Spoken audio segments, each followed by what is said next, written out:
In the autumn of 1845, across the damp fields of Ireland, a silent transformation began. Potatoes that had once fed millions without fail began to blacken in the ground, their flesh dissolving into a foul-smelling decay. Within weeks, entire harvests collapsed. For a population that depended almost entirely on this single crop, the failure was not just agricultural, it was existential. What followed was not a sudden catastrophe, but a slow, relentless unraveling that would claim over 1 million lives and force millions more to abandon their homeland. The crisis now known as the Great Irish Famine did not emerge in isolation. By the early 19th century, Ireland was deeply integrated into the political and economic structure of the United Kingdom. Yet this integration was marked by stark inequality. Much of the land was owned by Anglo-Irish landlords, while the majority Catholic population lived as tenant farmers. These tenants often worked small plots under precarious leases, paying rent in cash while relying on potatoes for subsistence. The potato had become central to Irish life not by choice, but by necessity.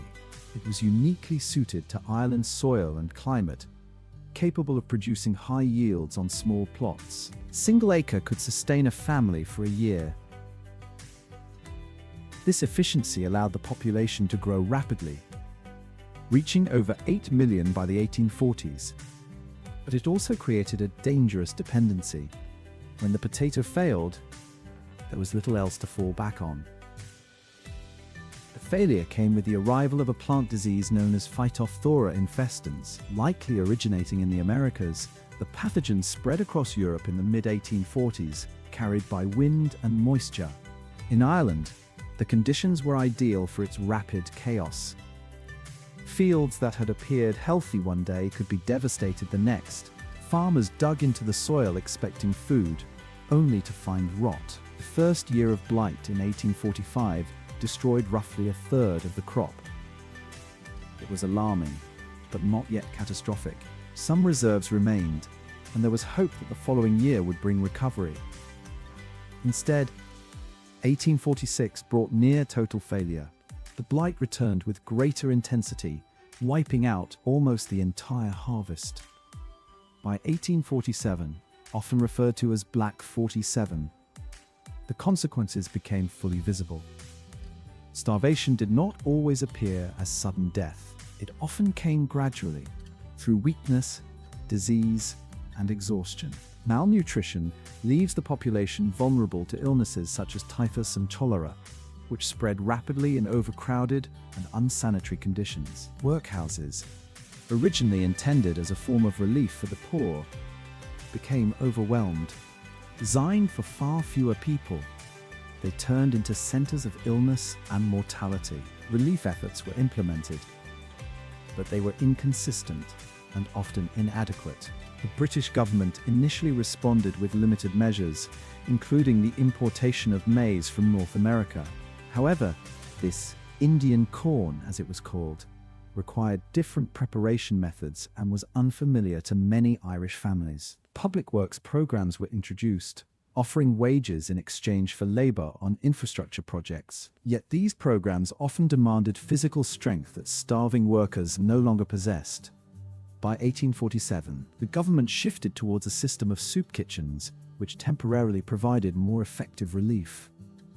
For a brief period, millions received daily meals, but this system was dismantled within months, replaced by a renewed emphasis on local responsibility through the poor law system. This placed the burden of relief on local authorities, many of whom lacked the resources to respond adequately.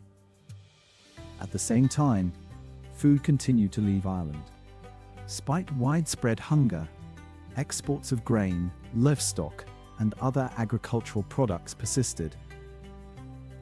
This was not due to a lack of food in the country as a whole, but rather the structure of the economy. Ireland functioned as an exporter within the broader British market, and these economic patterns were not significantly altered during the crisis. Evictions became increasingly common as tenants fell behind on rent. Landlords, facing their own financial pressures, often removed tenants from their land. Entire families were displaced.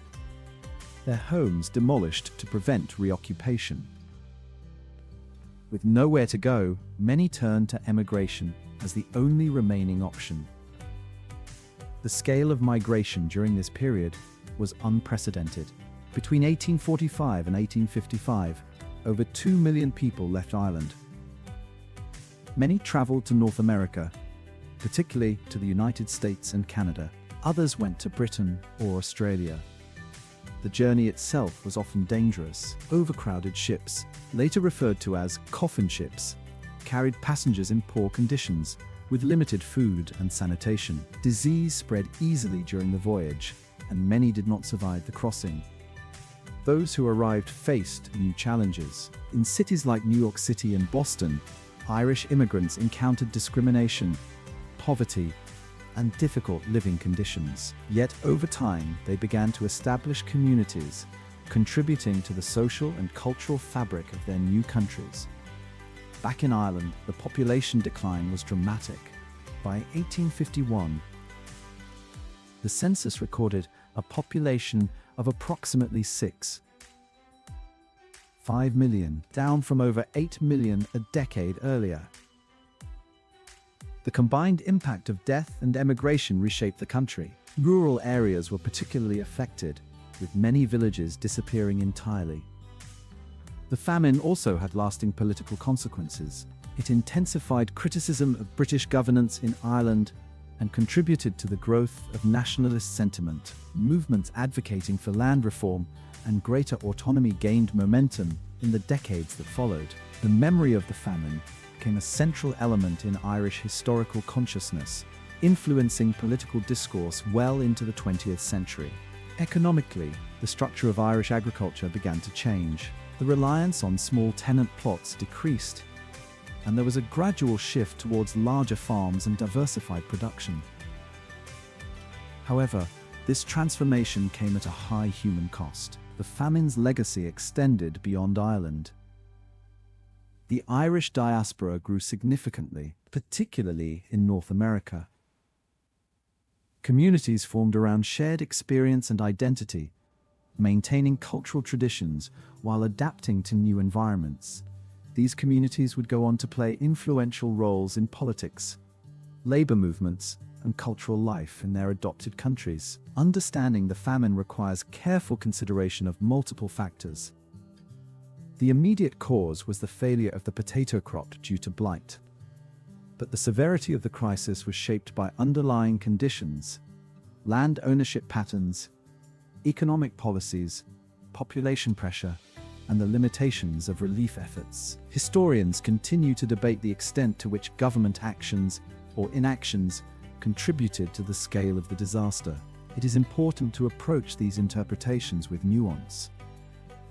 While some contemporaries criticized British policy as insufficient or misguided, others argued that the scale of the crisis exceeded the capacity of any government at the time.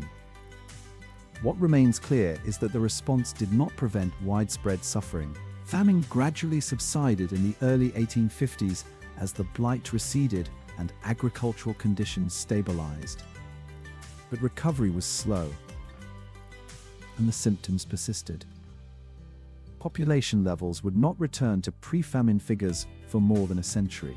Emigration remained a defining feature of Irish life, continuing in waves throughout the 19th and 20th centuries. Today, the Great Irish Famine is remembered not only as a period of profound hardship, but as a turning point in Irish history.